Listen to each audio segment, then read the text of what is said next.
வணக்கம் நண்பர்களே. மதிமயக்கு பொடி இது எப்படி செய்கிறது? இந்த பொடி நாங்கள் எங்கள் தாத்தா காலத்துலேருந்து காலங்காலமாக செஞ்சுட்டு வர முறை. இதை வெளில சொல்லக்கூடாது. ஏன்னா சொல்லிட்டா நிறைய பேர் தவறான வழிக்கு பயன்படுத்திடுவாங்க. அதனால் நாங்கள் சொல்லலை. இந்த பொடி கணவன் மனைவி நீங்கள் பயன்படுத்தலாம், காதலன் காதலி பயன்படுத்தலாம்.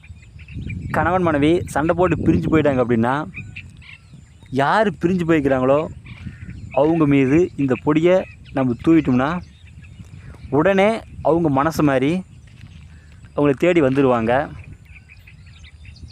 இந்த பொடி எப்படி செய்யணுன்னா, பிரம்ம முகூர்த்தத்தில் நம்ம எந்திரிச்சு குளிச்சுட்டு அந்த செடிக்கு காப்பு கட்டி எடுத்துக்கணும். எடுத்து நல்லா அரைத்து பூஜையில் வைத்து நம்ம மந்திர ஊர் ஏற்றணும். மந்திர ஊர் ஏற்றிய பிறகு அந்த பொடியை பயன்படுத்தலாம். இது ஏன்னா யூடியூப்பில் சொன்னால் நிறைய பேர் தவறான வழிக்கு பயன்படுத்துகிறாங்க அப்படின்ட்டு தான் நான் சொல்லலை. தேவைப்படுறவங்க கண்டிப்பாக எனக்கு ஃபோன் பண்ணி கேளுங்க, நான் கொடுக்குறேன். மாந்திரீகத்தில் உங்களுக்கு எந்த டவுட் இருந்தாலும் சரி, நீங்கள் எனக்கு ஃபோன் பண்ணி கேளுங்க, கண்டிப்பாக சொல்லிக் கொடுக்குறோம்.